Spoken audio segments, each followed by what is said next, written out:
Welcome to Films and Stuff with your hosts, Pete Mitchell and Ethan Hunt.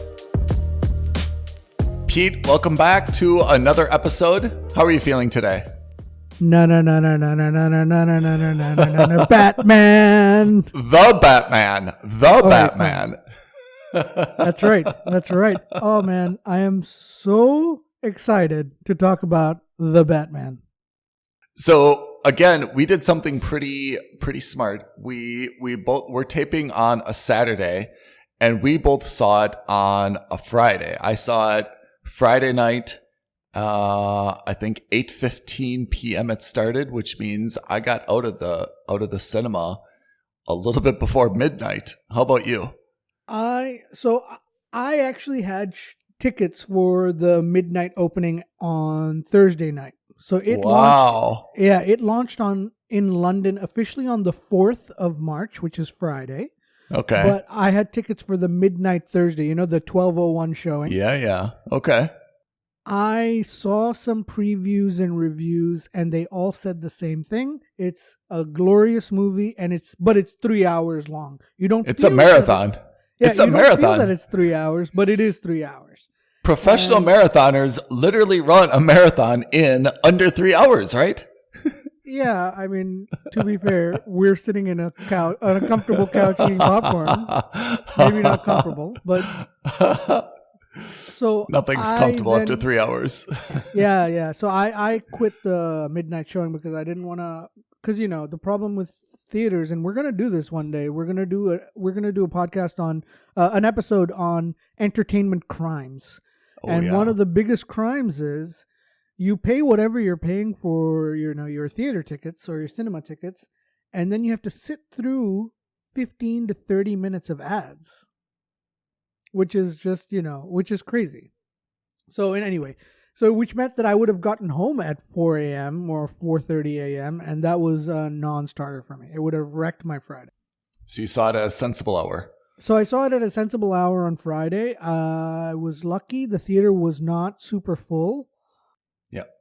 I saw it in Dubai, and I was in kind of like a gold class type cinema.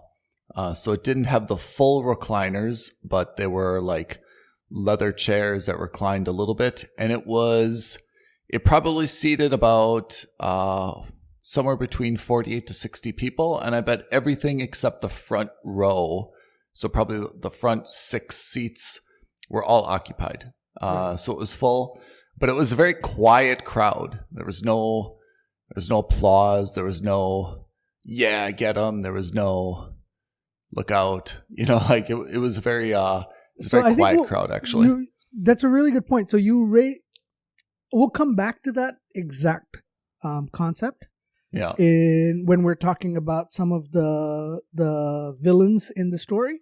Yeah. But I don't think this movie was designed for those moments. It's not like an Avengers Endgame where, you literally have every 10 minutes somebody screaming in the background. Right. Go get him, Cap, or, because those movies I think were designed in such a way to evoke a sense of joy and emotion. Positive emotion, let's put it that way. Yeah. And it's not to say that you don't get positive emotion in this movie, because, spoiler alert, great movie, highly recommended. No laughter, by the way, either. Yeah, no laughter. No but laughter. Again, and I think that comes down to the type of movie Matt Reeves was making, and frankly speaking, I think he nailed it. So maybe let's do this. Obviously, there's going to be spoilers. You gave the spoiler alert preemptively. Well done. Should we give our scores, ratings first, and then go into the reasons behind those? Yeah. The TLDR for me is this is a must-watch in the cinema. I totally agree.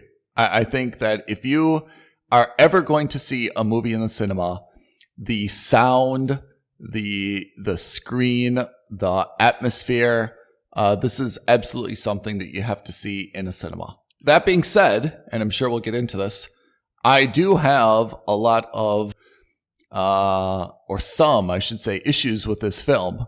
But absolutely, it is good value for money. You have to see it. You have to see it in a cinema. Absolutely worth anyone's 3.5 hours of time. Yeah, I fully agree with you. I think it would be very difficult, close to impossible, to replicate the theater experience Yeah, I agree. for this movie at home. I agree. And not because it's a bombastic movie, not because the action sequences are so full of CGI and things like that. It's not for any of those reasons. But it's just the being enveloped in darkness and watching a movie like this, and then also in genuine quiet where you don't have the distractions of a cell phone, where you don't have the distractions of an iPad or a second screen or, anything else. It's, for me, a very crucial element to this movie. Okay. So what is your takeaway from this movie? Is it your favorite Batman movie? Do you have some issues with it? Do you just think it's, a pristine work of art that can never, ever be, replicated? What's your feeling? Okay. So I don't know if it's my favorite Batman movie. Yeah. I will say that if you're going to look at all the different versions of Batman movies we've had, and again, let's also caveat this right now, right here, by saying we're talking only about the cinematic live action Batman. Mm-hmm. We're not going to talk about any of the animated shows. No Lego Batman. None of the animated movies. None of that. None of the stuff that was either direct to home video. None of that. And don't get me wrong, those were very good movies as well. But I think let's make this an apples to apples comparison. Let's talk about the cinematic equivalents. So of the cinematic movies, I think that of the Batman, let's say, premiere movies, this is probably the best. In terms of the premiere of a series, let's put it that way. Yeah. In terms of overall Batman movies, it's still really hard to beat The Dark Knight with Christian Bale and Heath Ledger. But having said that, I think this movie sets up a potential for a sequel that could theoretically surpass Heath Ledger's rendition of the Joker. Yeah. I think there's something that you said which makes a lot of sense, which is looking back at The Dark Knight, because I think that if anyone has a movie that they like more than this Batman, it's going to be The Dark Knight. If anyone likes, Batman Begins or The Dark Knight, any of those, Christian Bale Batman, Christopher Nolan Batman better, I think it's a little bit of historical bias. That, to be honest, if I had to watch these again, I'm not sure if I would like the Dark Knight more.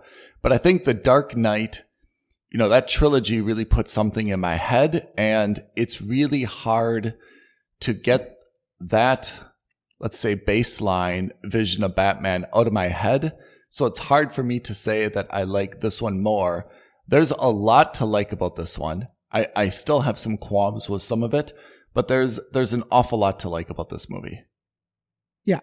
And again, I think it's important because, of course, they haven't stated anything about a sequel. They haven't said this is the first in a series. Absolutely coming, yeah. But I think, and this is maybe us being cynical, but this is also us being very practical. This is the way Hollywood works now. Yeah.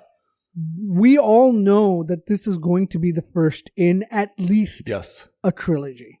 Yes, right? I agree. And looking at it at the first in a series, I cannot stress how good a job Matt Reeves has done. Matt Reeves? Yeah, Matt Reeves has done in making a first step for Batman. Yeah, I agree. So, one of the things you taught me, and maybe we should start with the cast first, but one of the things, maybe not you taught me, but that you highlighted to me that I never really thought about, was that you have to look at the actor who plays Bruce Wayne different from the way that they play Batman. Right. And when you said that, it was just mind-blowing to me, because that's absolutely right, that there's some folks, Affleck, Bale, Michael Keaton, that played very, very good roles as either Batman or Bruce Wayne, but not necessarily both. Val Kilmer and George Clooney kind of failed at both. But those folks played one or the other extremely well, but maybe not both of them so well. How do you feel like Robert Pattinson played Wayne versus Batman? So, great question. I think it's also important to caveat that this movie, out of the 3 hours, we might have seen only like 10 minutes of Bruce Wayne and the rest of it was all Batman. Right? So I think in terms of skew, in terms of representation in all the movies, this is probably the most one-sided that we've seen Batman versus Bruce Wayne. That's probably right. That's probably right. Yeah. Good point. Very good point. A few weeks ago when we talked about it, I thought Robert Pattinson was going to be a very good Bruce Wayne. I thought he was going to be a better Bruce Wayne than he was a Batman. And you flipped. You flipped, didn't you? I have 100% flipped. I agree with your flipping. I did not like his Bruce Wayne. I agree. I thought as Batman, he did an extremely good job. Let's talk about Bruce Wayne first. Because we can because it's only like 10 minutes of screen time, and then we can say why I think that didn't work for him. So I don't think he played a very good Bruce Wayne at all. Maybe unless you're going to frame this as kind of a young Batman, young Bruce Wayne, where he's, I don't know how old Robert Pattinson is. I imagine he's in his early 30s, but unless you're positioning this as, Bruce Wayne in his 20s when he first started fighting crime, which would kind of overlap with Batman Begins and Christian Bale. I thought he played Bruce Wayne as though he was that Twilight werewolf. Absolutely. Where he was very broody, something funky going on with his hair. Oh my God, the hair bothered me to no end. Oh, I just felt like he played this really angsty teenager, Bruce Wayne. Such an emo goth kid. Oh, you know what? You're the second person that told me emo goth kid. And I cannot agree with that more. I didn't know what it meant the first time. Now I do. And I cannot agree with that more. I thought he was an extremely disappointing Bruce Wayne.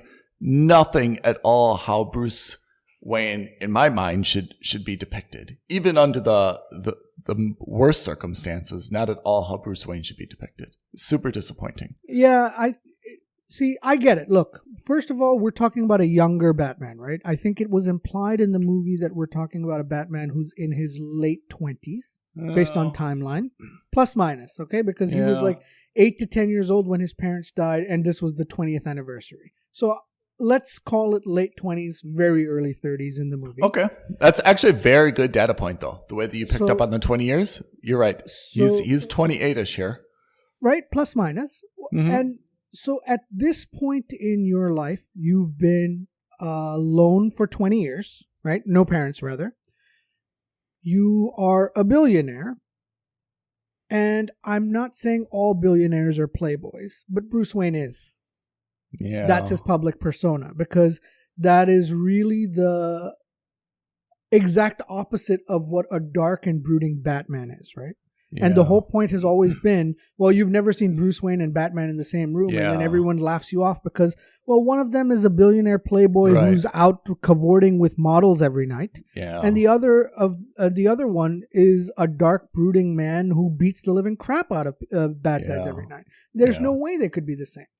But you look at Bruce Wayne here, who's this brooding, quiet, emo guy who hasn't been seen in the public eye for the last 10, 20 years. Just the way that he's living in this, very... even this house is not the house that his parents lived in 20 years ago. I mean, it was like a haunted mansion, the cobwebs, the darkness. They've moved out of Wayne Manor into like this Wayne Tower, which is fine. The Batcave is no longer... But the tower should be modern. I mean, this was some type of weird church architecture. This was like Art Deco from the 30s, Yes. And then you all have wrong. The Batcave, which is now a repurposed subway station, which I didn't mind, actually. I thought that was a great way of bringing the Batcave into the city, whereas before it was always depicted as him being in the manor like miles out of the city, right? So that's all okay. I didn't have a problem with that. But just as Bruce Wayne as a character, I thought he was very, I don't know. I just thought he seemed very ineffectual. Yeah. Right. And again, what's weird is, and this is where I think it gets really weird, when you see him shirtless as Bruce Wayne, he looks, funnily enough, very cut and very lean and very svelte, but he also looks very small and weakling type. But what's interesting is when they put on the suit, all of that goes away. He still looks alive. He still looks thin. He doesn't look big and bulky like Ben Affleck did in any of the Zack Snyder movies. Yeah. But he still looks like a powerful presence. Whereas out of the suit, he doesn't have any of that power. Yeah. He doesn't have any of that charisma. Yeah.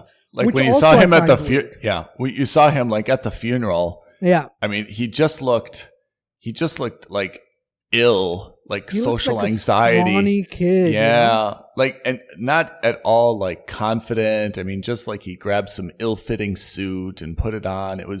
The whole thing just gave me a very, very, it was very unfortunate vibe. You're supposed to like you're supposed to 60s Corvette. Yeah. You know, it's just You're supposed to like Bruce Wayne. You're supposed to. Yeah, it gave me an absolute wrong vibe. I'm really disappointed. As happy as I am, Pattinson I thought played, and again, I mean, he's really redeemed himself in my eyes since he was this kind of teenage heartthrob in that Twilight series. Yeah. But I thought he played a very good Batman with his demeanor, and like you said, we'll get to that. But as Bruce Wayne, super disappointing how he was depicted. Yeah. But so let's transition to that. That's a good segue. Yeah. So what did you like about his Batman?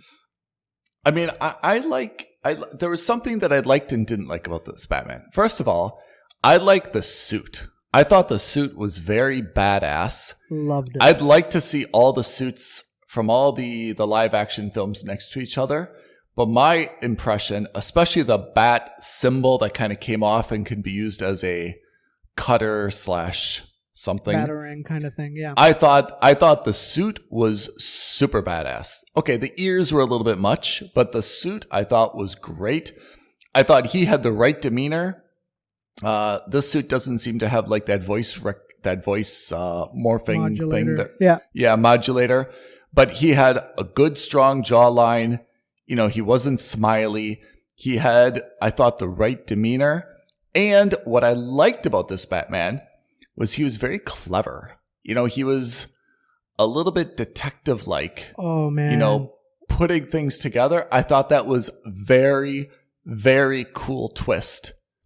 What I didn't like is that basically he's just a puncher. And everything is about punching and kicking. And I felt that was a little bit John Wick-like. I get the fact, and we'll go into like the ethical issues here. He doesn't like using guns, apparently. He doesn't like killing people, apparently. That's a conversation I'm sure we'll get to in a few minutes. But I just thought, like, what, the guy's just gonna punch his way out of the city? That's it? A couple of times he had like a grappling hook that he kind of used to trip people, but I was a little bit disappointed that his means of stopping bad guys was just basically amounted to like out punching them. Okay, so you've raised a few points, and what's funny is that in this movie, I as soon as I got out of the screen, I started taking loads of notes, copious notes, as you told me, notes. and it's because I didn't want to forget anything, and obviously I've already forgotten like 90% of what I wanted to say, but I still that's why I'm here. I still have some notes. All right, so like you said, there were definitely a few scenes. What surprised me when he puts on his suit, first of all, I think we can all agree, and this is, no subtext about it, Robert Pattinson, beautiful man, very good looking guy. But when he puts on the cowl, right? Not just the suit, but the actual cowl, his jawline looks like it could chisel granite. Yeah. It was excellent. It was really much stronger than I expected it to be. Yeah. Right? Based on the few trailers we saw of him as Bruce Wayne. Mm-hmm. And because of that, there were some scenes, and I can't tell you now because it's all become a blur at this moment, but there were definitely some scenes where he's playing Batman, And I couldn't help but think, oh my God, is that Michael Keaton? Like, there were some scenes where I saw a strong resemblance to Michael Keaton. I was so impressed. Yeah. What else did I really like about the Batman? First of all, I thought he was incredibly brutal and strong. And this goes along to your point about him, punching his way out of the city. Yeah. What I thought when I first saw this trailer... He was a very angry Batman, right? Like the word, I'm vengeance. Rage. How many times he says? Like, really an angry Batman. Yeah. And what I liked, at first I thought this was going to be a year one story. So like this was about how he becomes Batman. First of all, I am 100% glad I was wrong. A, we've already kind of seen that before. And B, it's not the most interesting of story. I think actually the animated movies have done a better job of that. Yeah. What I like about this was that this is the year 2 story. So everyone in Gotham knows who Batman is. Yeah. Right? Everyone knows that there's some masked vigilante or a freak, as the police call him, out there. Mm-hmm. He's already befriended Gordon, played by Jeffrey Wright, in the police department. So we're not coming out of this from point zero. Right. And you get to see that that rage is still there, but he's starting to learn, right? So what I really liked was, when you say he didn't use enough gadgets, what I really liked was that he was using gadgets at all. I was so happy when he beats up those thugs at the train station, at the opening sequence, basically, right? Yeah. And you see him take on this big group, and at first you see him punching, but then you see them surround him, and the camera does a wide shot. And then you see him not just clinically take down each of these guys, but then use a taser fist to punch, and then use the grappling hook to pull people to the ground. I really liked that because it's a guy who's brand new to being Batman, but he's starting to get used to the gadgets that he has, and I loved that. I expect more of the gadgetry, right? And you see that his suit is very functional. It can withstand multiple bullet shots and throughout the entire time. I initially hated the bat symbol, because if you looked at it closely in the promo shots on his chest, the bat symbol looked like it was made out of a gun, right? 2 pistols staring at each other. Yeah, there's something in the middle. Yeah. And there were rumors and there was things that, that was the gun that was used to kill his parents. So, he had it broken up and then put into his bat suit as a constant reminder. I loved when he took that off and used that as a cutting device and as a makeshift cutting device. I thought that was great. Yeah. So I was fine. And because it was so subtle and you barely saw it because the movie is very dark and fast moving, I had no problem with it. Even though in the pictures and in the posters for the movie, I couldn't stand it. What else did I like? I liked the suit. I liked that it looked like he was wearing reactive armor. It looked like he had not chinks of armor from a battle, or not a battle suit, from a chainmail, but it looked like it moved with him, which was really nice. I thought that was really good. What else did I like? It's the first suit I can recall. If you kind of look at the evolutions of the suits, they're all kind of rubbery spandexy, right? And this one, it was the first one that seemed to be the most, as you mentioned, bulletproof and shock absorbing. Forget Ben Affleck had that one metal disaster, but oh right, yeah. But apart from that, it was really battle armor more than anything else. And I think all the prior Batmans had something that was a little bit more rubber skin, that was intended to kind of show off their pectorals or their biceps or something. And this was really as you mentioned, armor. Yeah, and so I think, which I think goes back to another point, which is this movie is very grounded in reality, right? Look, there's nothing real about a man dressed up as a bat taking on an entire city of bad guys. No, there's not. But not. when I say grounded in reality, I mean it's not fanciful. It's not so future tech that, the problem I had with Zack Snyder's Batmobile, for example, too futury. And the problem I had with Christian Bale's Batmobile, too much like a tank. For me, what I really liked about this, great middle ground. You have a muscle car-esque Batmobile that seems very practical. I'm not saying that you and I could sit together in a garage and over a month build it, but I'm saying I don't think it would be impossible for someone to build something like this in real life. Yeah, I mean, it definitely seemed to have like an element of, a muscle car that was with like some type of like very strong engine, right? And Right. I thought that was also consistent with, you mentioned like he had this old retro Corvette when he went to the mayor's funeral. Right. I kind of thought like, this is the guy's style. Like he's kind of if he is a recluse, he's living in the past a little bit. And, that's his retro style, that maybe it's his dad's car or, something that he's basing this off of. So I didn't love the car as a standalone, but I thought it was at least faithful to what was being done in this movie. Yeah, it fit really well. I think it fit really well, and it was aligned with the thematic, or maybe even the visual style. Yeah. So that's the bat suit. What else? But you mentioned the gadgets, and I just felt, I mean, you're right that there's a fine line that it can't be too gadgety, and Batman's never been the superhero with the gun, of course. Mm-hmm. But I really was, and I thought that the fight scenes, like, he was a very good fighter. Like you could see the rage, the way that he punched, like it was very intense and real and great choreography and acting. But by the end, I was just a little bit like, so that's his strategy? Like he obviously has some issue with fighting crime in the city, right? He's very dedicated to Gotham and to fighting crime and feels, like it's his obligation. And that's what he's going to do, is he's just going to go and just punch every bad guy. It just seemed like an inefficient way to fight crime. I was hoping that he would be, I don't know, have something a little bit more than just two fists and kicking throughout. That's kind of his MO. He uses a lot of gadgets. I like that you didn't see too many of them. In the comics, in the cartoons, in the video games, the guy is, that's why the joke has always been about Batman's utility belt, right? Yeah. That he's got even like bat shark repellent.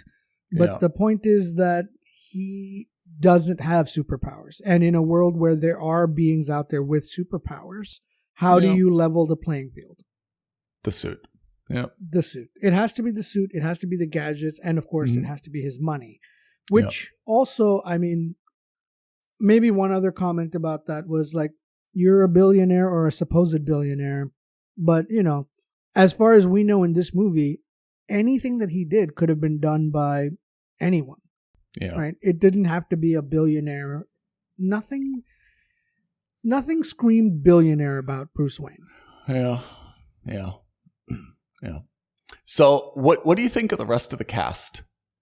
I mean, it's a very short cast of like main characters, right? You've got Selena Kyle, Catwoman, Zoe Kravitz, as you mentioned, James Gordon, Jeffrey Wright, Penguin, Oz, Colin Farrell, totally unrecognizable Colin Farrell, huh? Unbelievable. Riddler, Paul Dano, Carmine Falcone, John Turturro, Alfred, Andy Serkis, and then it's a lot of little small parts after that, right? Yeah, absolutely. So what did you think of the rest of the cast? So I was really, really happy with most of the cast. Let's start with the main bad guy. I thought Paul Dano, I don't know how to pronounce it. Yeah. Paul Dano, I thought was an excellent I totally agree. I thought he was exceptional as a Riddler. Totally agree. Very believable as well. I mean, the only Riddler I think we have to compare it to is Jim Carrey's question mark spandex clad buffoon, right? In Batman Forever. I thought, right? That's the only other Riddler I think we've ever non-comic book versions. I thought Paul Dano did an exceptional job as a Riddler. Very believable as kind of an everyman who was just trying to, expose corruption and stuff. I thought he did. And he was very, not menacing, but he was very unhinged, after you saw him kind of like arrested, right? It was crazy realistic. Yes. Or at least it seemed crazy realistic how unhinged he was. Yes. I thought he was exceptional. Kind of excited to see him in a sequel. So, I mean, one of the things that most Batman movies have done has been to not reuse bad guys. You saw a little bit of Scarecrow over the sequels in Christian Bale's Batman's. Yep. Or sorry, in Nolan's Batman. 3 times. Yeah. But in general, I'm a fan of, because Batman's got a really deep and pretty exciting rogues gallery. Yeah. So I'd like to see the others, right? Or at least I'd like to see Matt Reeves's depiction and his version of the others. Yeah. Yeah. What did you think of Colin Farrell as a Penguin? A few of the reviews I saw and some of the previews I saw said that Colin Farrell's Penguin was really not just excellent, but had the potential to rewrite the Penguin as one of the most significant villains in the Batman cinematic history, like Heath Ledger did with the Joker. I would take a step back from that. I thought it was very good. I think we should distance ourselves from that praise. Yeah. I think it was very good. That's a hot take. That's a hot take. Yeah. It is very good, but I mean, he wasn't the main villain of this movie. No. So he did very good with what he had to work with and what screen time he had. He's just a thug. But, he was just a kind of an ugly gangster. I didn't find... He played it well, but I didn't find anything like menacing about him. You know? I'm looking forward to seeing him in future iterations. Where I think, and we'll get back to that because I think what we can do is talk about maybe where the franchise is going. Yeah. But I think in terms of bad guys, he was good, but he was obviously playing for third in this movie. Yeah. I really thought that John Turturro's Carmine Falcone was excellent as well. And not only that, I thought the twist where he turned out to be Selina's father was a very, very good mini twist. Oh, really? So, it's so funny because I was talking about that earlier. Yeah. I think that the writers expected that to be the twist where everyone in the theater would go, gasp, and then hold their hands to their mouth in shock. Yeah. And it totally fell flat. Not just for me, but for everyone in the theater. In my cinema, it definitely fell flat. But I thought that was a pretty good twist. It wasn't groundbreaking, but I thought that to the extent that you needed something that kind of tied this together, because the rest of it is a little bit, we can maybe get into the plot. I thought the rest of the plot was a little bit manufactured drama. I thought at least, how Zoe or how Selina Catwoman gets into this, I thought that was actually pretty decent. I did. I actually think that she played it really well. I think Zoe Kravitz did an excellent job. Catwoman, like in the comics, very strong, very independent. Yeah. And I couldn't help but think of the comic book character because she did a very good job. I think she was very faithful. Yeah. I didn't like the reveal that she was Carmine's daughter. I didn't think it was necessary only because, why does everyone need to be related to everybody else? I don't know why this fascination is in the DC universe. They did the same thing with the Joker movie, where you find out that, Thomas Wayne has some relationship with the Joker's mother. Yeah. For me, it was not necessary. It didn't have the effect that I think they were looking for. Yeah. And she had plenty of motive. She already had enough motive with her best friend being murdered. So why do you then need to take it one step further and say, well, he's also my dad who, abused my mom and killed my... it wasn't... For me, it was unnecessary. Okay. I can take that. Let me ask you something about Selina, though. I like the way that she played Catwoman, for sure. probably, again, one of the more realistic Catwomen, right? What do we have to compare her to? Halle Berry and Michelle Pfeiffer. Yes, right? Oh, and of course, Anne Hathaway. Anne Hathaway, right? Yeah. So I thought that, Selena Kyle had a good or maybe I should go back. I didn't understand where she got this, like, kind of like black leather suit from. And also she's on motorcycles and she's got a mask, which was kind of a super silly mask. Like, I just kind of didn't understand where that came from. Maybe I don't need to understand where that came from. But I just kind of thought that, I mean, even Batman, who's acting a little bit as a voyeur, is kind of like, hey, she's like the lady equivalent to me. She's riding a motorcycle. She's got a black leather suit. She's kicking a lot of people. She's kind of wearing a mask that hides her nose. Like, I just thought that was, I don't know, it didn't really like click for me, to be honest. And also, she's extremely tiny, like extremely tiny, yet, it's a lot of physical violence that she's, not just enduring, but dishing out. So I felt like I really liked her as a character. I felt like she played the role very well, but I just kind of didn't see where Catwoman came from or fit into this whole scheme. It helped me to rationalize it a little bit with, she being, Carmine's daughter, and therefore she was really angry at him for kind of, abandoning her mother and abandoning her and wanted to seek some revenge against him and the syndicate. That kind of made it better in my mind, but the rest of it I thought was a little bit, didn't really resonate so much with me. Okay. I mean, I liked her. I think I think all the choices that they've made for Catwoman made sense. Of course, like, barring the daughter of Falcone.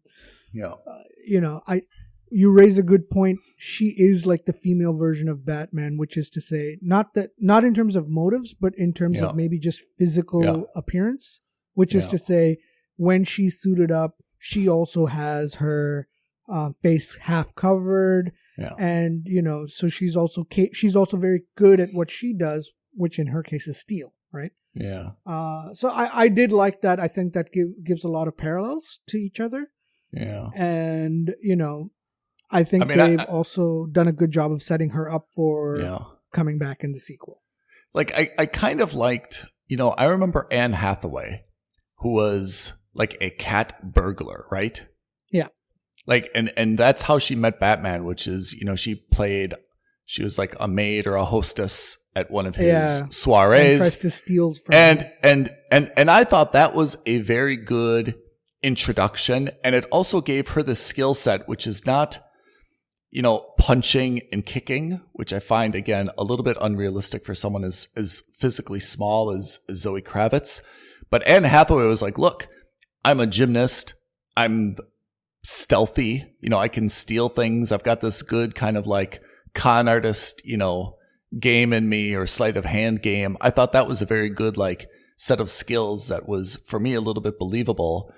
And, was also, complementary, to the Christian Bale fighting and, gadgets. Whereas I felt that Selena Kyle was like, no gadgets, kind of wanted to shoot people whenever she had a gun, and was just like, same thing, kicking her and punching her way out of it. So I loved her as a character, or I loved her playing that character. I didn't find it was the best positioned Catwoman. I really liked her. I think of the three of them, I think she's the best. Actually, Anne Hathaway, while I think she was very good, I'm not a fan of Anne Hathaway's Catwoman depiction. No. I think in terms of, and again, my backdrop is, I look at the comics, I look at the cartoons. Yeah. This Catwoman was probably the closest because she is a capable fighter. And when I say a fighter, as in, I don't mean she brawls, right? That's not her role. Her thing is, I'm all about myself. I steal when I can. I steal where I can. And then I get out of there. But if I get caught up, I use my fancy, gymnastic-esque skills to get out of a jam. I use my whip, which I saw her, we saw her use she here. did have the whip. Yep. I like that. And then she's like, and then that's it. I'm out. I'm not interested in fighting for more than 5 minutes because I know I'll get my ass handed to me. What did you think of the sexual chemistry tension between her and Batman. I thought it was good. I thought the so chemistry they was share good. they share a kiss. Mm-hmm. And then at the end, she basically says, "Hey, like, let's go away for the weekend." It's like, "Nah, I've got to like punch a bunch of guys." Yeah. Like, yeah. What do you think? I again, very comic book accurate. I think they've had a will they, won't they / semi relationship going on for years. So again, and that's what I said. I think this is why I think they've done a good job of setting it up for her to come back in the sequel, because while she's not a quote unquote bad guy, even though she's a part of his rogues gallery, she's transitioned from being a traditional villain in the Batman comics into being an anti-hero / love interest, which is unlike what they did with some of Batman's other love interests who were purely villains, right? So I think they've done a good job with that. I liked it. I liked the dynamic between the two of them, because she's kind of trying to get him to come to the dark side, and he's obviously very strong-minded and strong-willed, and he resists that. Yeah. Okay. Andy Serkis. I was just about to ask. What did you think of the supporting guys? So Alfred is, again, previously, especially in the Dark Knight trilogy, played so iconically that it's hard to get your mind around anyone else playing the role of Alfred, right? Is he though? I mean, Michael Caine, I liked him. Yeah. I liked him. Michael Caine was a true butler, like or a consigliere, right? He was a true Alfred, looking after, Mr. Wayne. Andy Serkis, first of all, I always think of Andy Serkis as not old enough to be a butler. I mean, it wasn't that long ago he was in Deadpool as a superhero, right? Yeah, was he? Who was he in Deadpool? I thought he was absolutely in Deadpool. I don't remember if he was. I mean, for me, his seminal role will be always Gollum from Lord of the Rings. Oh, yeah. I don't know. I thought they did Alfred a little dirty in this movie. Yeah. Tell me how. Alfred is, no matter what, one of the things about Alfred has always been that Bruce loves him. Yeah. And that he is Bruce's de facto adoptive father. Yeah. And in this movie, Bruce goes out of his way to say, "You're not my dad." And you can see like a little bit of Alfred's, like a little bit of the life dies in Alfred's eyes when he says that, right? Because he's raised the kid for the last 20 years. He's took care of him. He's trained him. He's supported him in everything he's wanted to do.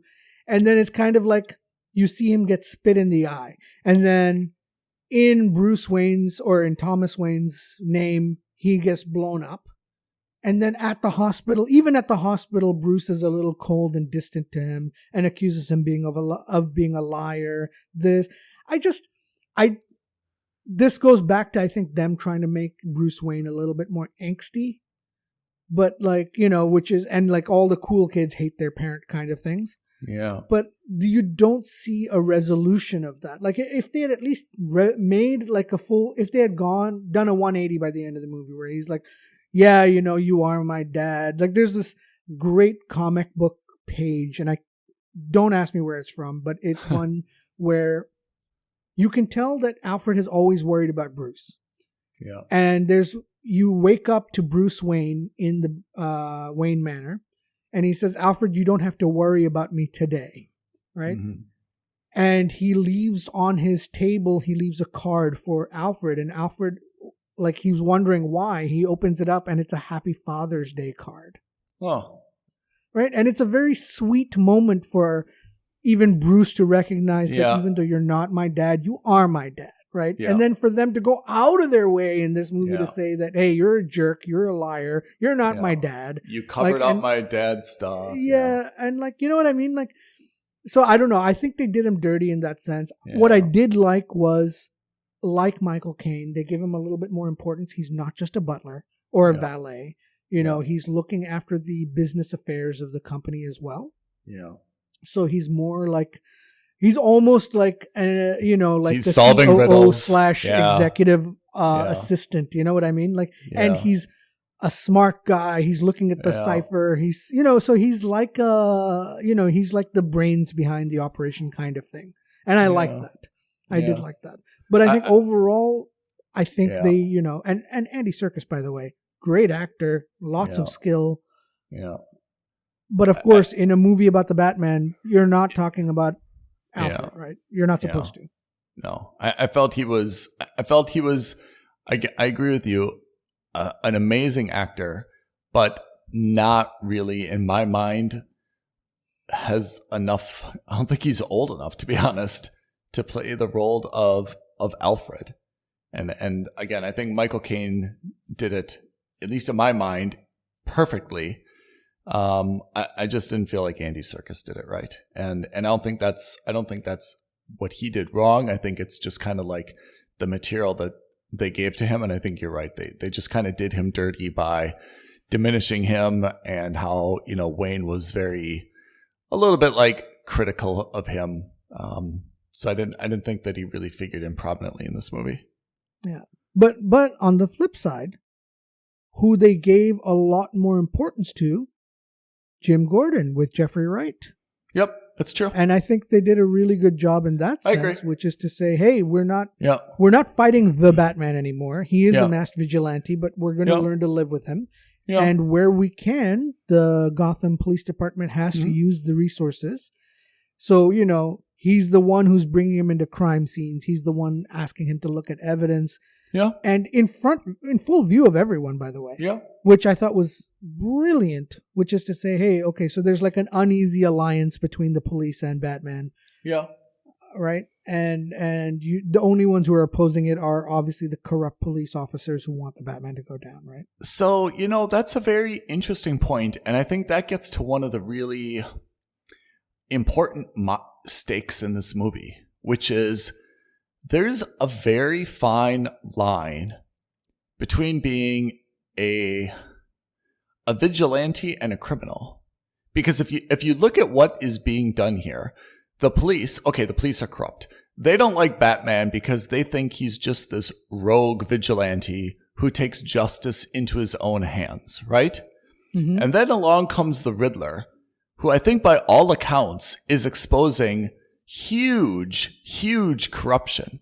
And to be honest, you could also you could kind of take you could take the view that what the Riddler is doing is actually of greater importance to cleaning up Gotham than what Batman is doing, just beating up a few muggers on the street. I mean, that's kind of a critical view. Yeah, I think Riddler is top down, right? Yeah. He's going after the system. Yes. And Batman is, ground up, which is to say he's going after the effects of that system. Yes. Right?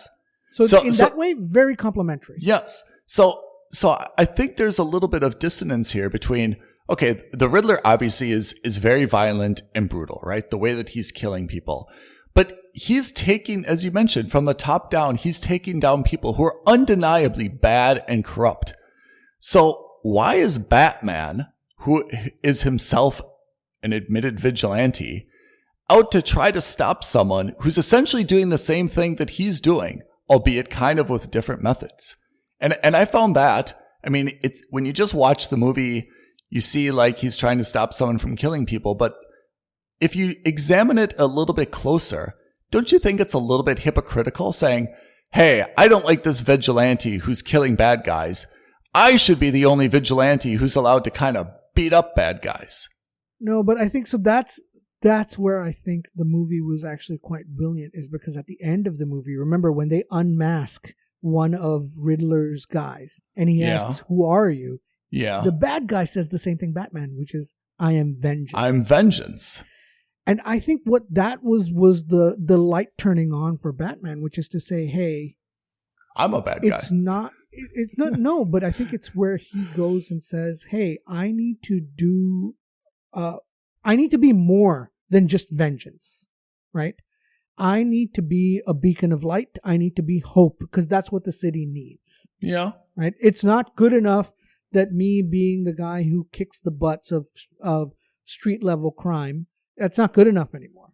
right? Yeah. Like that's what I was focused on. But now I need to hit the bigger targets. I need to hit the crime bosses. I need to go after the corrupt mayors. And that for me is the whole point, because when Paul Dano is being interrogated by the Batman, he says the same thing. We're two sides of the same coin, right? He raises exactly the same question or the point that you've raised, which is, I'm doing what you're doing. Yeah. I just don't have qualms about killing people, right? Whereas Batman says, look, you can't change the system by killing people. So that's not to say that Batman's not going to change and start killing people, but that's what Batman's saying is like, I can't just work in the dark, right? I can't just be that guy that everyone is scared of in the shadows, which, by the way, they did a fantastic job of showing at the beginning, right? Yeah. I need to be that beacon, and I thought it was really done effectively when he's literally carrying that red flare and leading people out of the flooded arena as a leader, which is something that he would never do, right? Because the Batman works in the dark. He works in the shadow, whereas now he is the light. Oh my God. I thought that was one of the most stunning scenes in the movie. With the red flare?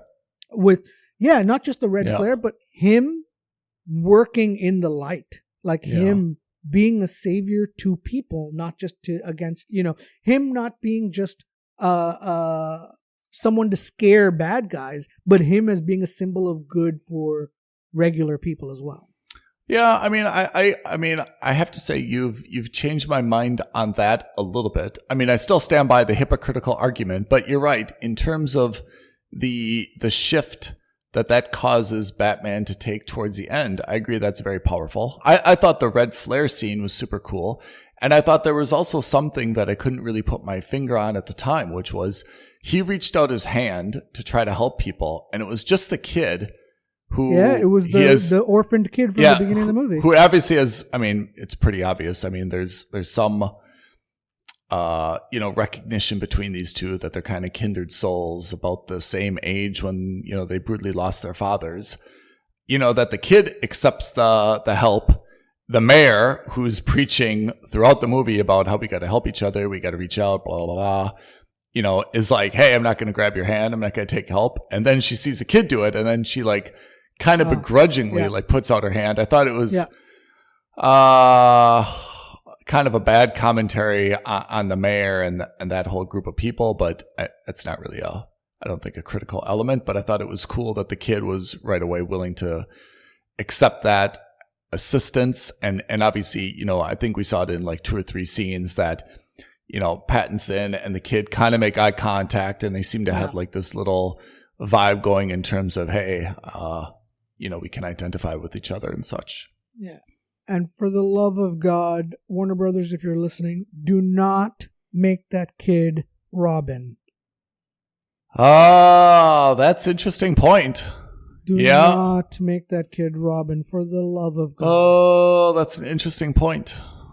I know how these movie guys work, and they're going to see that, and they're going to be like, oh, that'll be a great way of linking the first 2 movies. Let's do that, and it'll be so cool. That is not going to be cool. I'm telling you right now. So can I ask, where do you see, you're so faithful to the comic books, and where do you see Robin in the Batman universe? Do you just want to keep, but not in this one, like in anyone, do you just want to keep Robin out entirely because you don't like him? Do you think there's no place for Robin? Because Robin is in the comic books, right?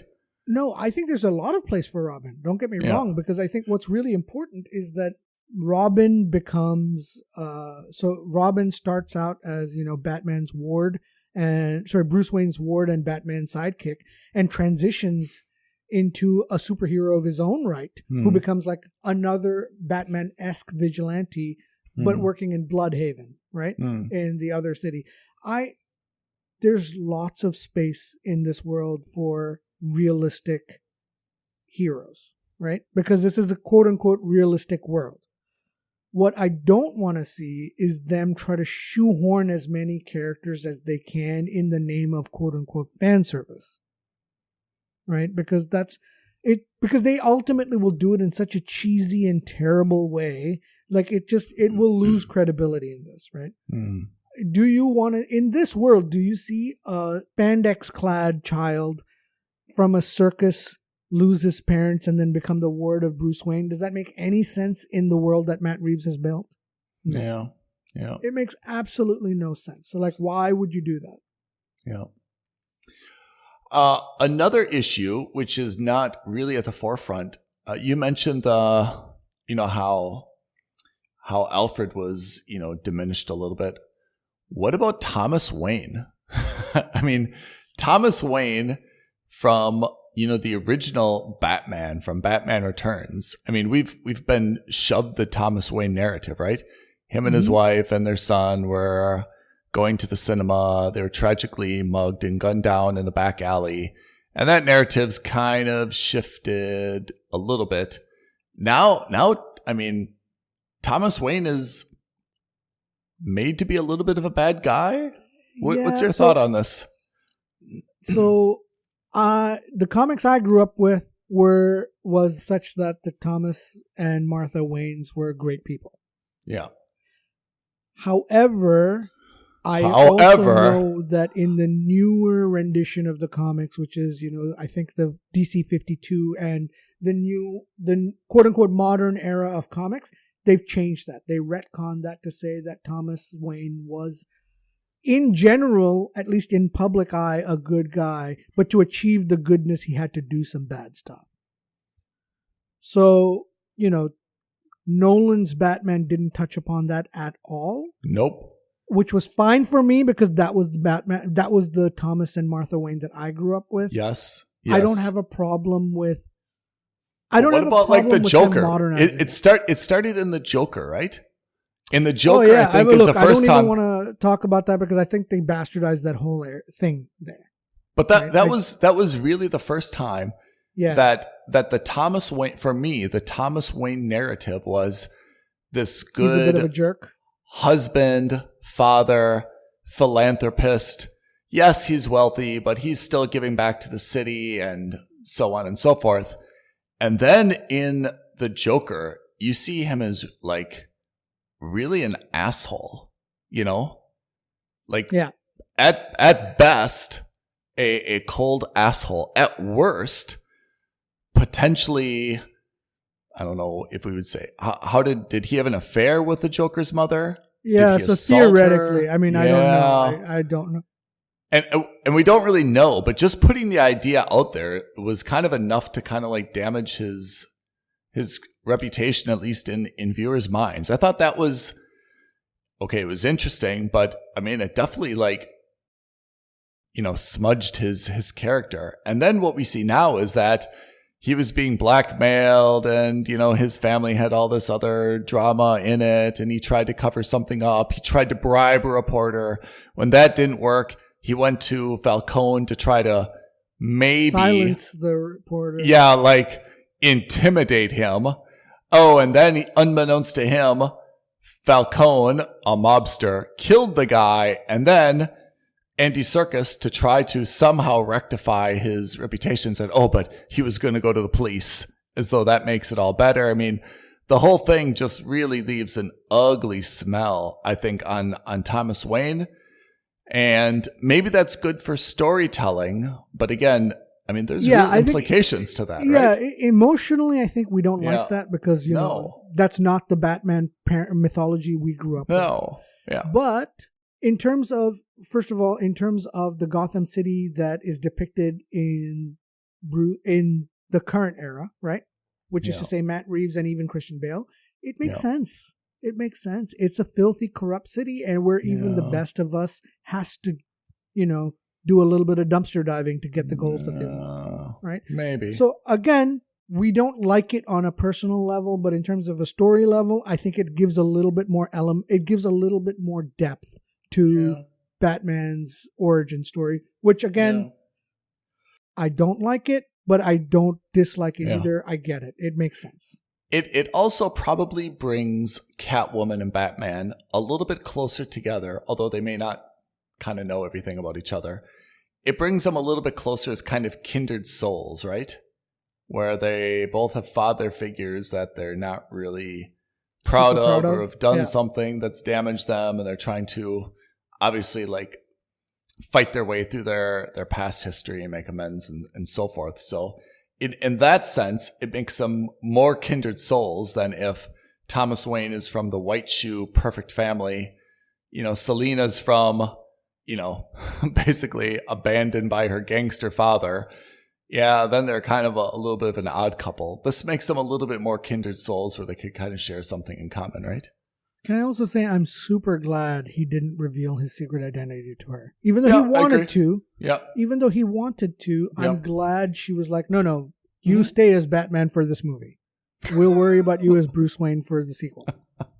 Right? Yeah. I was really happy they did that. Yeah. And in general, I like that. Yeah, I agree.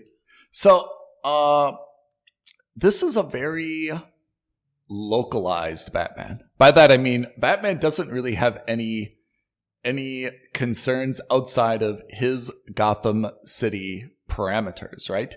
Whereas maybe when we see him mature a little bit more into, the Batman versus Superman or the Justice League Batman, you'll see that he has a little bit more of a worldview. But right now, to be honest, he doesn't give a hoot about anything outside of the Gotham City grid, basically, right? Yeah, but I don't even see him as being worldly at all until he joins the Justice League. And even in the Justice League, he's always been like that cantankerous guy who's like, listen, I'm only in it for the greater good and only if you need me. Otherwise, let me worry about Gotham. What do you think of that, though? I mean, I guess that follows like the comic book lore, right? Which is not just the lore, but like that's also fully aligned with his character. You know, his whole life is about rebuilding Gotham City.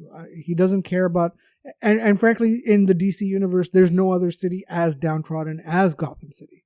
Right? Yeah. Star City is doing very well. Metropolis is doing very well. So why would he be worried about anyone else? Let me ask you a question, though. I mean, just theoretically, I mean, we've seen kind of at the beginning when there was the original mayor, Mayor Mitchell, right? Mm-hmm. Right? Mayor Mitchell is talking about, his plan. I can't remember what it's called, the renewal plan or something, right? And then the other person who's running against him as mayor, basically says, look, you've been doing this renewal program for how many years? Nothing's changed. Things are worse than ever. Like, you need to face reality. This isn't working. Do you kind of feel the same thing for Batman? Like, Batman is, hey, I've got to clean up this city. The city never really gets cleaned up, though, does it?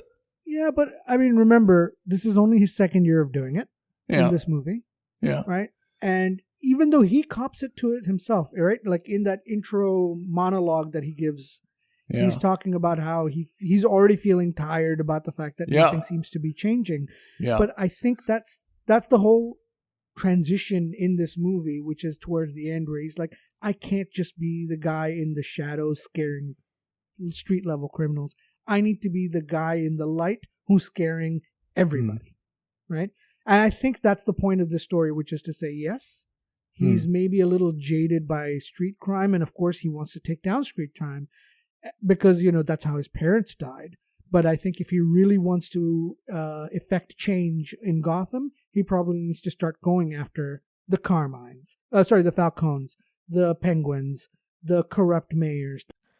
And let's take a quick break to hear from our friends at Thanks for Coming In. Hey, I'm Jillian Clare, the host of the podcast Thanks for Coming In. I've accumulated some pretty crazy audition stories over the past 20 years, and so have my friends. And I was like, you know what? No, not going to do this. And then Disney calls and is like, we need you to come test for the Ant-Man movies. I didn't know if my scene was going to get cut or not. Ooh, I could play that. Tune in every Thursday to hear your favorite actors tell the funniest, saddest, and most cringeworthy audition stories. Sometimes even the one that got away. Thanks for Coming In is available on Apple, Spotify, Stitcher, or wherever you get your podcasts. If you ever wanted to hear some great behind-the-scenes stories about Hollywood, make sure to subscribe to Thanks for Coming In. So, Pete, we've watched 3 hours of The Batman. It seems inevitable that we're going to have not just one sequel, but at least 2 sequels from this, right? They didn't make all this promotion, bring in Robert Pattinson, just to do one standalone film. What do you see going forward? It's 2022 March. Where are we going now for the future of Batman and Justice League and DC based on this? Okay, so I'll caveat this by saying that we still need to see what Robert Pattinson's going to do in the Flash movie, which is coming out at the end of this year. Oh, yeah. Right? Oh, yeah. There are rumors, and I believe it's confirmed that he's also going to be in that Flash movie. So, again, I'm not a huge fan of that because, this is the first iteration, and they're already throwing him into a multiverse. I hope it's a... Too soon. Yeah, I hope it's a nothing cameo. Just because, let the guy breathe a little bit. Let him flex out his muscles in the Batsuit a little bit. Yeah. Before you throw him into a shared universe, which is right now teetering on the edge of destruction because it's really not great. But anyway, where do I see this going? I see a continuation of a slightly darker Batman. I don't see it as being as dark as Zack Snyder. I don't see it as being as light as anyone else. Of Batman 66. I think that's what's really important is that Matt Reeves has struck a very good tone in terms of Batman, right? Because this is a Batman who is a detective. This is not a Batman who is a militia one-man army with a tank at his disposal. Can I ask you a question though, Pete? When you say, help me understand this, if you say this is not as dark as Zack Snyder's Batman, yeah. If I were to say that to someone, I feel like they would say to me, well, what do you mean? Tell me, what do I mean by that? Why is it not as dark?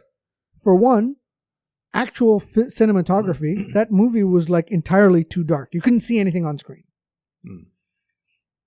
Literally dark. But two, it was dark in the sense that I think Zack Snyder looked at what Christopher Nolan did and said, how do I make my Batman more gritty and more realistic and more a representation of what a real Batman would look like in today's world?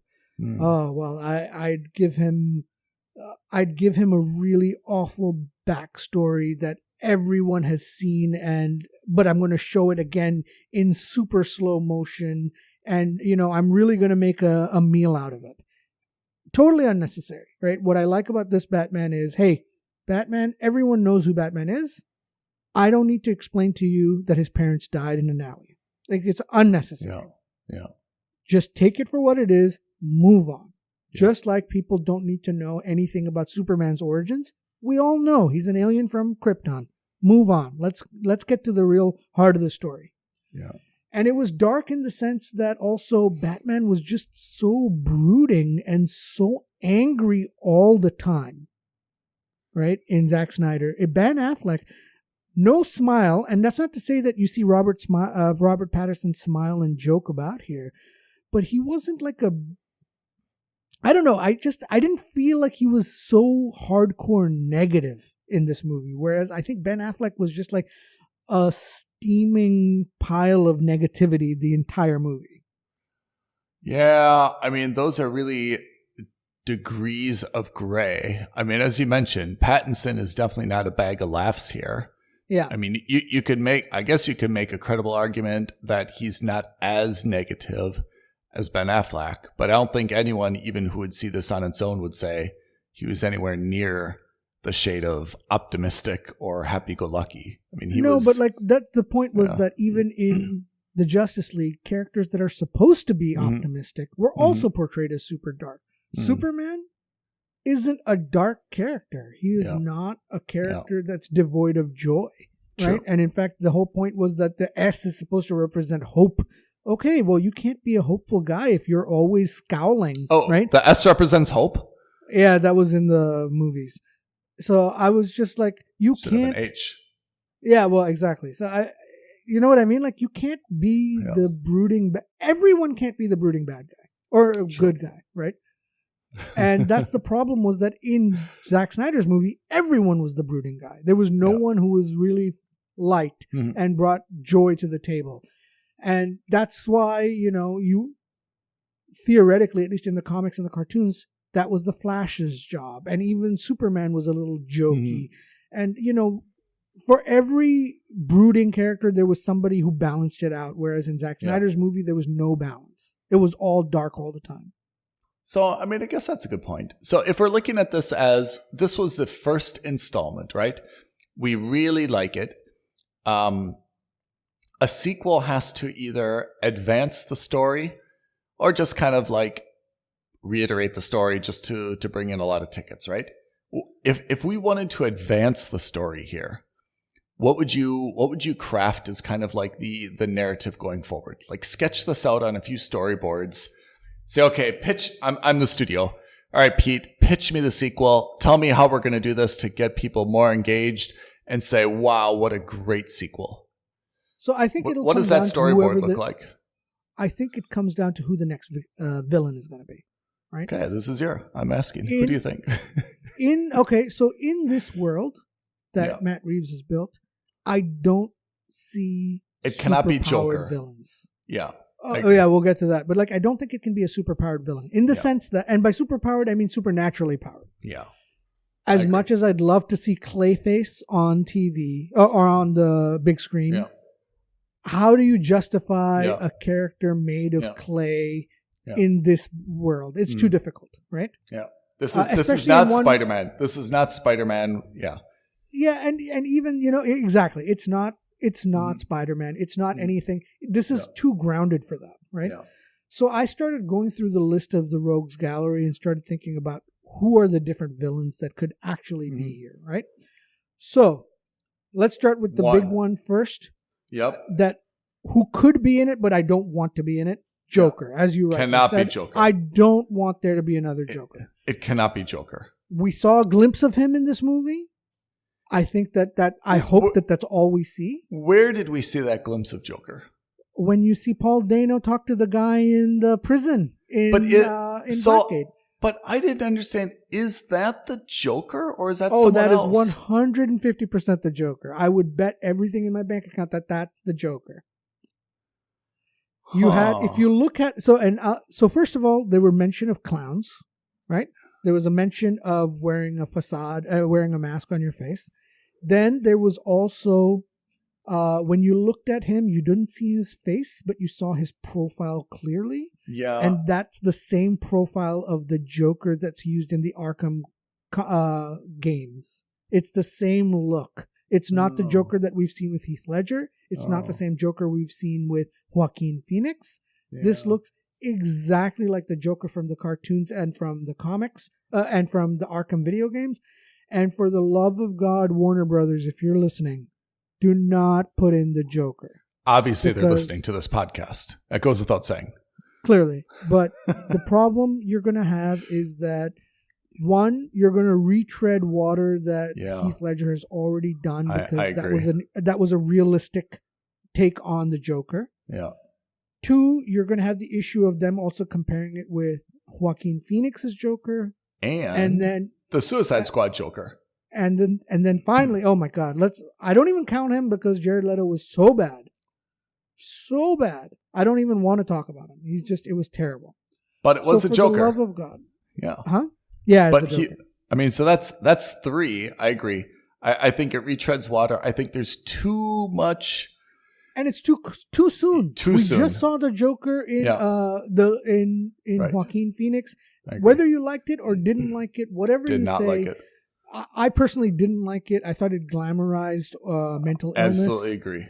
And I thought it wasn't. It didn't really help the cause of the Joker, right? As an anarchist, and that's fine. Look, it did well. It was very successful in the box office, but I think they have a responsibility not to show that kind of depiction because it was also then, a rallying cry for a lot of people who are on that fringe, right? Anyway, but again, who else is in the Rogues Gallery? Okay. So who I think would actually be ideal?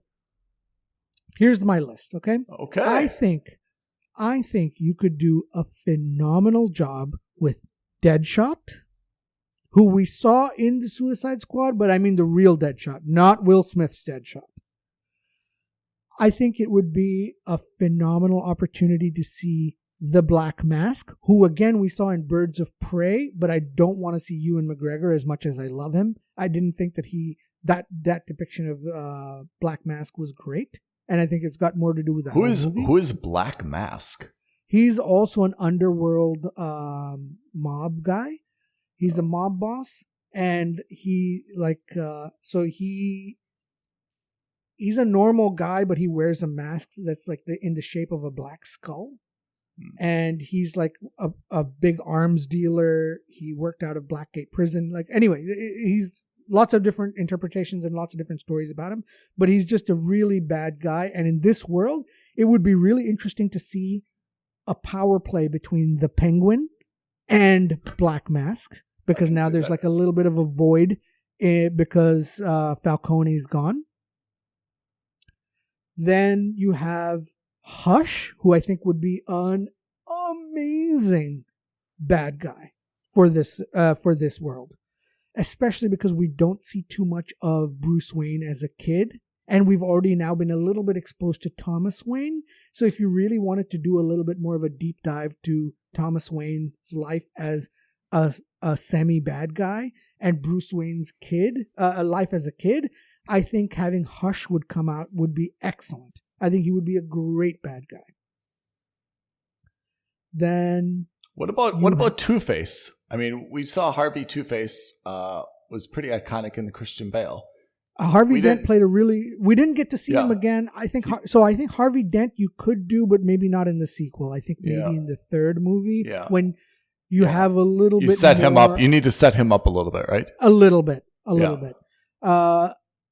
And the last two guys, I think, or there's actually a couple more, but like in terms of A-tier villains, I think that's it. But in terms of B-tier villains, you could do someone like Hugo Strange, who's like this psychologist who actually figures out who Batman is. Yeah. And you could introduce him as working with the Riddler or with the Joker or whoever he is at the prison. You could do something with Victor Zsasz, who's a serial killer. And if you want to step away from this traditional bad guy base, you could look at someone like Simon Stagg, who is a rival to Bruce Wayne as a business magnate. Oh, I like that idea. Right? Where we see the battle elevate from the streets to the boardroom. I like that idea. What's important about all these bad guys is A, they're realistic, right? Yeah. You can see them existing in this world. You can see them existing in any world, right? And B, all of them require a significant level of detective work, just like we saw this Batman do with the Riddler, where you're actually analyzing clues, where you're actually analyzing crimes, and you're looking at why certain things are being done to certain people, right? I agree. Or maybe Deadshot is working for Simon Stagg, and you combine the two of them, right? Yeah. Or maybe Simon Stagg has hired Victor Zsasz to be a serial killer to distract, and Deadshot to distract the Batman while he's taking over from, and doing other things in the boardroom that would be to Gotham City's peril, right? Yeah. Yeah. So there's a lot. And if you want to go into a little bit more comic booky side, and if you want to go into something that's more like, well, we've now established this is year 5. Batman's doing this for 5-10 years. Gordon is now commissioner. We need someone who's a little bit more on the same level as Batman. Who can we elevate? Maybe you do someone like Azrael, right? Who's a bad guy, who's very similar to Batman. Same, if not the same, very similar skill set. Both regular people who are wearing suits of armor. And Azrael also has the same goals, which is to say that I want to eliminate corruption. But the difference is I'm willing to kill people to do it. Right? Okay. And so now you have like basically a light Batman versus a dark Batman fighting each other. So that's on the villains or the rogue side. Yeah. But there also has to be like another protagonist, right? Are we going to see Catwoman back again? Are we going to see, as you mentioned, is Robin going to be making an appearance? Who else is hope going to be not. on the, or is this going to start to be universe? And you're going to see Flash, Aquaman. Kind of surprised so Aquaman again- didn't make an appearance with all the water that we saw at the end of Right. this one. Right. So I think this comes down to, again, what happens with the Flash movie. Yeah. I don't know what they're doing with that. I don't know how they want to integrate, if they want to integrate. And if they don't want to integrate this, right, then I think what you do is start building the foundations to say, hey, let's talk about Robin, but let's modernize him. Let's not make him the orphan child of a circus act. Let's make him, whatever it is, I don't know. Honestly, I haven't thought that much about it. But let's start thinking about how Batman can work with another character who's aligned in terms of that, but this gets disillusioned and moves on. It lets Warner Brother build another franchise around another character. Or let's definitely bring Catwoman back. I really liked the chemistry between the two of them. I liked how they worked off of each other. I feel like she has to come back. I think it's just a matter of how big her role is going to be. Is she going to come at the end? Kind of she sees the bat, symbol at the penultimate battle, or is she going to be there right from the get-go? I think that's the only question, but I think absolutely she's got to be in the next one. So I really want to see her back because I thought she did such a good job. I really liked Zoe Kravitz. Mm-hmm. I also think we need to see, I don't think we need to see Robin, but what I would like to see them is lay the foundations. And again, this depends purely on if they're trying to build a franchise out, right? Is lay the foundations for eventually bringing in a Robin in, right? Or eventually bringing in, putting in the foundations for having a Batwoman in who is not related to her, to Batman in any way, shape, or form. Or, something like that. Yeah. Right? Where you start to bring in the Bat family, which no one has shown on any of the cinematic universes. True. One of the opening previews that I saw was for like all the upcoming kind of DC movies. So you mentioned the Flash. Flash is coming June? I think November, actually. I think Flash and No. Aquaman are both like November, December. Yeah, so I saw Flash, Aquaman, and Black Adam with The Rock. Yeah. Black Adam, that's I think coming out in July. So I think that's their summer blockbuster is going to be The Rock. And then Aquaman and Flash will come out at the end of the year. Both of them at the end of the year? Yeah, I think one's in November. So and one's in 3 and December. 20. So they're going to have 4 in 2022? Wow. Yeah, remember pandemic. I think The Flash was supposed to be a while ago, and so was Aquaman. So these are the 4, and then that means probably 2023 is going to be a little bit quiet, right? I'm not sure what's on the slate beyond this year. What's left? There's not Honestly, another I don't Superman. know, and I don't know only because I don't. There's really not another care. Wonder Woman. So there. Well, you have to care. This is films and stuff. You have to care, Pete. No, I care about our content, but I mean, yeah, okay, fair enough. I hear your point. I'm pulling your leg, but I hear your point, which is none of these have left a cliffhanger where you're like, I've got to see what's next. Yeah, the universe has done a very bad job of that. Yeah, the DC universe. Yeah. So, and as you mentioned, there's no integration yet, which is also leaving you a little bit wanting for something, right? So, but I mean, again, if they're going to have 4, the way that we just counted it, they're going to have Batman now, they're going to have Black Adam with The Rock, they're going to have Flash, and they're going to have Aquaman, which I don't even know what's happening with Aquaman. I have to say that one I'm not excited about. If they're going to have those 4 in 2022, I haven't heard anything about another Wonder Woman. Is Gal Gadot reprising that role? She's been the most successful for the franchise, so they have to make a third one. And we know, maybe it'll be Wonder Woman 1994. We know that we're not even sure that Henry Cavill is going to continue to be Superman. So that means there's no Superman. So in DC, what else is left? If they're going to I mean, have these... How do you build a Justice League without Superman? You don't. He is the centerpiece. He and Batman are the centerpiece of the Justice League. You just don't. It doesn't work without them. Yeah. And this Batman doesn't fit with any of the existing Justice League members. Well, I agree, because it's also weird to have Justice League. I mean, we recently had to get our minds around Ben Affleck, Gal Gadot, Aquaman, Jason Momoa, and Flash as a team, right? I mean, that took a lot of mental gymnastics, I think, for all of us. Yeah, and I mean, brute force, and it didn't work, but fine, they still brute forced there. And it would be different if you're switching out Aquaman with a different Aquaman. But that movie, the Justice League, was about Batman, Bruce Wayne, Ben Affleck, going out with all his considerable resources, using his detective skills, which is kind of cool, and saying, hey, I've identified all these people. I've now identified with all my technology there is an Aquaman and where he's located. So now that we've seen kind of the lead of the Justice League, getting all these people together, getting them on the same page, am I supposed to now pretend that didn't happen and have a new Batman substituted, but still Gal Gadot, same Superman, same everyone else? It's weird.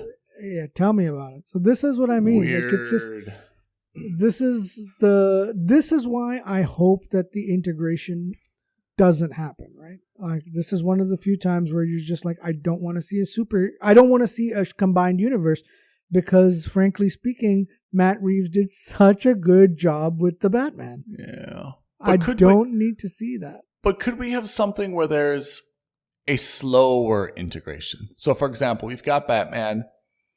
Let's add him with the Flash. Okay? And then I don't know what the story is with Black Adam. Let's say we add him. Let's keep Wonder Woman out of it. Maybe we bring back Cyborg or someone, and we start to one by one reunite a band, because I just don't think you can swap out. Batman's not Ringo Starr. You can't just say, okay, well, it used to be Ben Affleck, now it's Pattinson. Even though Pattinson wanted to be alone, we're going to kind of pretend that he started this thing. It doesn't work. He's either like Lennon or McCartney. He's one of the two most important. So look, I agree with you. It's going to happen, but that is a multi-year process going on to maybe even like a decade. And we'll be here. Spoiler alert. We'll be here. The important question is, will Robert Pattinson be here? Good thing we started with episode 0001, because we saw that DC is going to go on a 10-year bender to fix all this Zack Snyder nonsense. Yeah. But I mean, you've got now a case where DC has a hell of a job on their hands to really fix what they've done. Yeah? I don't envy the writers there. I fully applaud Matt Reeves and his team of writers. Yeah. They have done something which I've been hoping to see on screen for a long time, which is they've made Batman actually look like he could be the world's smartest detective. Yeah. Right? The other Batman just hasn't done that. That's true, but at the cost of creating a super weird Bruce Wayne. That's really one of my frustrations, is that I hope that changes too, right? Because now that in the second movie, that will be what we should see, is the growth of Bruce Wayne, who also recognizes that he can't be that hermit anymore. He needs to be outgoing, and the mayor called him out on it. He needs to be outgoing. He needs to be spending his billions. He needs to be revitalizing the economy. He needs to be doing things, and maybe that's what we see in the sequel, and maybe that's where Simon Stagg comes in, right? And we see a battle of the boardrooms there. There's a lot of places it can go. This is just one idea, but like, if you want to see a consistent narrative and a consistent narrative of growth for Batman, you don't just see him fighting crime on the streets. You also see him fighting the battles in the boardroom. So you know what? I hear you. Actually, that's a very good way to do it. I mean, that makes a lot of sense from a storytelling perspective. The one question I would have is that are we taking a step back by having this great Batman movie, and the sequel to Batman is really called Bruce Wayne Getting His Crap Together? You know, and it's here you said, look, this is 90% Batman, 10% Wayne, which is what we all wanted, right? We came to see, it's called The Batman. That's right. Is the next one about, okay, well, the Batman's got his life sorted. Now let's cut to the life of Bruce Wayne. And getting a haircut, 9 to 5 kicking in. You know, like Alfred, like cutting him a new suit. Yeah, exactly. This 9 to 5 montage of him, you know, cleaning up his act and studying papers and getting down to business in his office. We're like, okay, well, I like where Bruce Wayne is going, but is this really what we wanted, you know, a 3-hour ticket to, which was to see Bruce Wayne get his stuff together? He should have had his stuff together, and it should have been Batman who was finding his niche. We already solved the movie about Batman finding his niche. So is that what we want? No, I agree with you. Again, that was my principal complaint about this movie, is that Bruce Wayne isn't Bruce Wayne that we know, and he should have had his shit together. I rightfully agree with that. Yes. So fair enough and fair play. But what I'm saying is, because he doesn't, we're going to have to see that, or we should see that. Yeah. And I'm not saying we should spend 2.5 hours as Bruce Wayne and 30 minutes as Batman, but we should certainly spend more than 10 minutes as Bruce Wayne, right? Yeah, we should spend at least half an hour, an hour as Bruce Wayne, and the rest of the time as Batman. So that also gets to a good question, which is, we liked Robert Pattinson as Batman. Will we like him as much as Bruce Wayne? I mean, forget this first Bruce Wayne, right? We didn't like the emo Bruce. Even if he gets his stuff together, you know, is there enough embracing of Pattinson as that? For, as you mentioned once before, Ben Affleck is kind of universally accepted enough that people kind of liked him as Bruce Wayne, right? Same with Michael Keaton. Okay, some of the others failed, but is Pattinson gonna, you know, let's put it this way. He can do it, right? Based on his recent cinema outgoings, I thought he was very good in Tenet, The Lighthouse, in Tenet, in all these other scenes. Yeah. You can see him being super charismatic, right? Yeah. In Tenet, he was extremely charismatic. Yeah. He was very likable. In Tenet, he was very likable. I liked him. Yeah. He was very likable. So there's nothing stopping him from pulling out the charm for the Batman 2 as Bruce Wayne. Absolutely nothing. And I think he could do it. And now that we've seen him as the brooding guy, I can totally see him as like the guy in the tux who loves it and he's living it out there. But the moment the doors close and the last guest leaves, he tears it off and he's like, oh, that was terrible. I hated it, blah, blah, blah. But then Alfred's like, well, it's part of the job, you know? So this is your job description. Yep. So it's one of those things where if there's anyone who can definitely do it based on roles in different movies, it's Robert Pattinson. Okay. Yeah, I like it. I see there's definitely places to go with this. But what I don't want to see, and I know this is a little bit of a tangent, did you know that in the States, AMC, the cinema chain, is actually charging $1.50 more for tickets for this movie than for any other movie? So I did not know it was $1.50. I did think I saw a headline that they're charging more. What's the justification? Because it's a popular movie, or it's longer? Because it's a popular movie. Because they think it's going to be a blockbuster smash. Can I ask you something? I mean, that's a tangent. I don't really have a strong feeling. I mean, $1.50 is maybe not a deal breaker, but I guess it's a little bit annoying. Why? I mean, you know, I used to live in Turkey. In Turkey, they do something super interesting. For all movies, they have an intermission. They stop the movie. I mean, they just pause it, like VCR style, where everyone is mid-kiss, mid-punch, mid-whatever. Yeah. And then this happy little song comes on, and they say, intermission. And there's no timer. I think it's ad hoc. It's 10 minutes.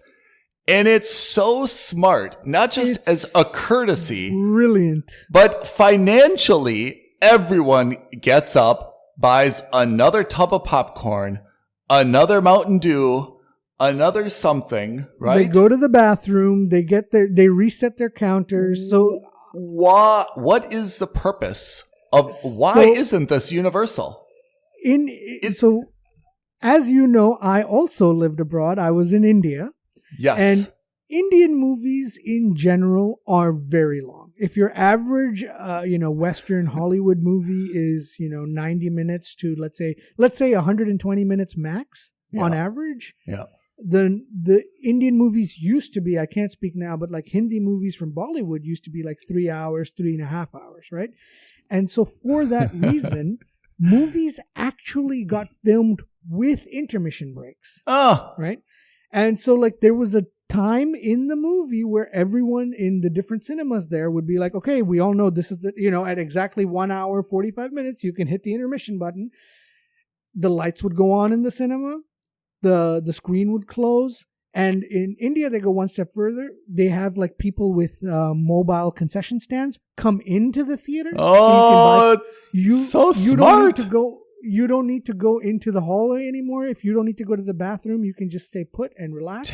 I'm asking for 10 minutes. Oh, it is a money maker. I cannot understand why it's not done. A bio break would have been so helpful in this movie. Because I agree. It's a long movie. At the end, it's an exaggeration to say I was exhausted, but it's a long time to just be sitting. I mean, even on an airplane, you stand up at least once. You move around a little bit. Yep. It's a long time, And to be honest, I just didn't want to miss anything. I'm really scared that if I stand up and I go out, that's going to be when there's this iconic scene and you're going to say, hey, didn't you love it when Batman took the red flare and he helped? I'd be like, no, what happened? When did that happen? I took a preemptive bathroom break in the middle of the movie because I knew that it was going to happen towards the end. Like I would have to go. So as soon as there was I can't even remember what happened, but some small revelation happened and I booked it. Like I flew out of the theater, flew back in, and it's I knew I was okay because the two characters were still in the same conversation. Oh, so I was fine. Yeah. And I knew that I missed something, but I didn't miss anything earth-shattering. So I was okay. And I'm glad I did because otherwise I know that I would have missed something towards the last third of the movie. Towards the end, I was really tired. I saw, like I said, I saw an 8:15. I was out of there by midnight with the credits and everything. But I was like, the last 30 minutes, I was kind of like, I'm enjoying this, but I'm really tired. I'm ready for this thing to be over. I kind of just want to stand up and do some lunges or something and just kind of stretch my quads. You even see the people in front of you, first it's a couple that's kind of holding hands and touching shoulders. At the end of the movie, the dude's got his legs up. The lady's all sprawled sideways. Everyone's just exhausted, It's an overnight flight, I will say, look, by the way, to anyone still listening, I know it's a long episode today. Almost as long as Batman. It's not, this isn't a movie that makes you feel the length in the sense that the 3 hours do go by relatively quickly. It's true. It's true. But 3 hours is still 3 hours. Right? Yeah. You may not realize that it's been 3 hours, but your bladder definitely will. Right? Yeah. So in the sense that I still think you should watch it in the cinema, but definitely plan for it. Yeah. Pace out your bottle of water or your Mountain Dew or your Pepsi or whatever you're drinking. Yeah. Don't drink it all during the trailers. Yeah. Because I had to pace out my popcorn. I was so worried about popcorn. Usually when I get popcorn, halfway through the trailers, I'm at the, half done with my popcorn. I'm just so excited. And here I was just put it to the side, This is you gotta go for the long game on this. You'll need it later. Exactly. You'll need like a rush of sugar or salt later. Like, just hold tight. You can do it. Exactly. So speaking of trailers, by the way, I don't know what trailers you saw, but there's a trailer for a movie coming out on the 22nd of April, 2022. And I want to mark this. I want everyone to mark this date on their calendar as a date that they have to go see. Done. The movie called The Unbearable Weight of Massive Talent, starring, Elvis. Elvis? Nope.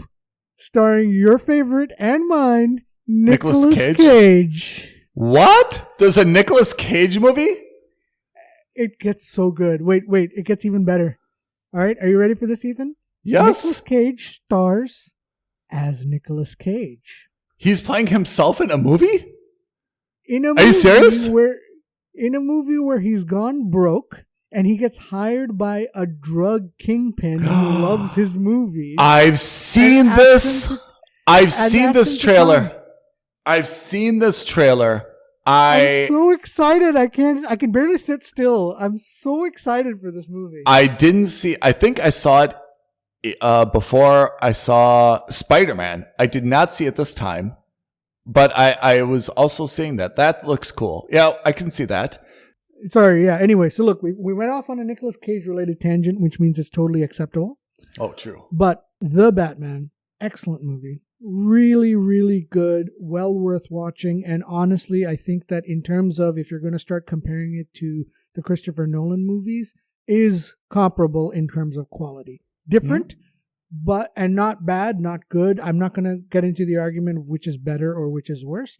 But I will say that for me personally, I think this is probably the second best version of a live action Batman we've seen after Heath Ledger's Dark Knight.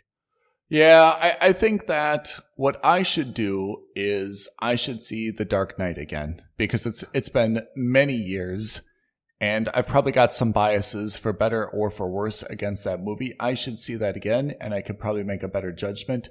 But I would say knee-jerk reaction, and this is again the day after I saw The Batman, if I was all alone and those are my only two options for entertainment, I would probably choose The Dark Knight. But again, that's just because it's been much longer since I've seen it.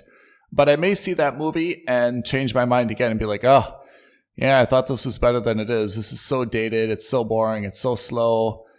Like, I want to go see Pattinson again and pick up some stuff I didn't catch the first time. Right.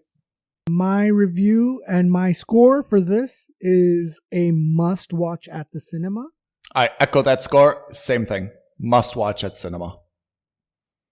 Guys, if you have any comments or if you think that this was a terrible movie or if you loved it for a variety of reasons that we didn't touch upon, we'd love to hear from you. And thanks everyone for sitting through a very long episode, right?